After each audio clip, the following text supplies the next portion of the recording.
रवि दुबे को आने लगे थे सुसाइड के ख्याल। जूनियर आर्टिस्ट बनकर की करियर की शुरुआत, प्रोड्यूसर बनने के लिए लगा दी पूरी सेविंग्स।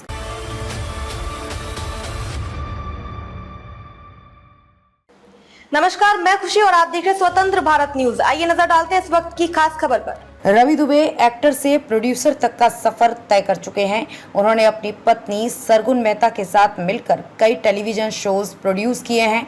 इन दिनों वो सीरियल बादल पे पाँव है को भी प्रोड्यूस कर रहे हैं।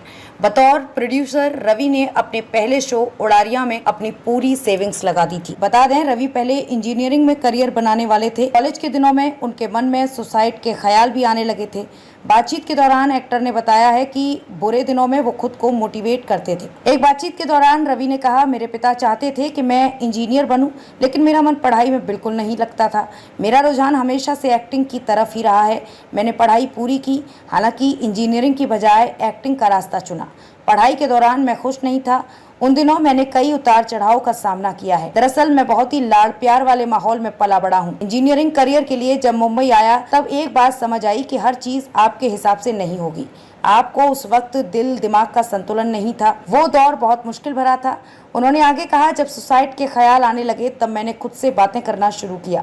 मैं बार बार खुद से कहता था कि कोई भी परेशानी बड़ी नहीं होती है, सिचुएशन कभी भी बदल सकती है। मैंने खुद से बात करके खुद को मोटिवेट किया, नेगेटिव सोच से खुद को दूर रखने लगा। खैर, अब तो उस बात को कई साल बीत गए हैं। शायद वो वक्त मुझे कुछ सिखाने के लिए ही आया था। प्रोडक्शन करियर की बात करें तो रवि शुरुआत से ही इंडिपेंडेंट प्रोड्यूसर बनना चाहते थे।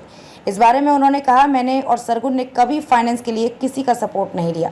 हमने किसी के साथ मिलकर शो प्रोड्यूस करने की बजाय इंडिपेंडेंट प्रोड्यूसर बनने का रिस्क लिया। वैसे मैं और सरगुन रिस्क लेने से बिल्कुल नहीं घबराते हैं। हमारा मानना है कि जिस ईश्वर ने हमें यहाँ तक पहुँचाया है वही ईश्वर हमें आगे भी लेकर जाएगा। हमने अपने पहले शो उड़ारिया में पूरी सेविंग्स लगा दी थी। हम इस मैदान में किसी भी तरह उतरना चाहते थे। किसी तीसरे को शामिल करने की बजाय हमने एक दूसरे पर विश्वास किया और आगे बढ़ते गए। मेरी पहली सैलरी 500 रुपये थी। मैंने रियलिटी शो किसमें कितना है दम में जूनियर आर्टिस्ट का काम किया था। उस वक्त मैं इंजीनियरिंग की पढ़ाई करता था। मेरा रूममेट इवेंट का काम करता था। वो जूनियर आर्टिस्ट कोऑर्डिनेटर भी था। एक दिन उसने मुझसे पूछा कि क्या मैं जूनियर आर्टिस्ट का काम करना चाहूँगा। मुझे इस काम के लिए 500 रुपये मिलने वाले थे। मैंने तुरंत हामी भर दी।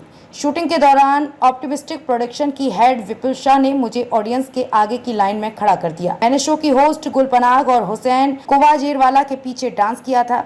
ये कुछ साल 2001 का किस्सा है। 2010 में मुझे इसी प्रोडक्शन हाउस के शो सास बिना ससुराल में लीड एक्टर का रोल मिला। अब तक के लिए बस इतना ही। फिर होगी आपसे मुलाकात ऐसी एक और खास खबर के साथ। तब तक के लिए नमस्कार और देखते रहिए स्वतंत्र भारत न्यूज। ऐसे ही लेटेस्ट अपडेट्स के लिए हमारे चैनल स्वतंत्र भारत न्यूज को सब्सक्राइब करें और तुरंत नोटिफिकेशन पाने के लिए बेल आइकन प्रेस करना ना भूलें। यदि आप हमें फेसबुक के माध्यम से देख रहे हैं तो हमारे पेज स्वतंत्र भारत न्यूज को फॉलो जरूर करें। धन्यवाद।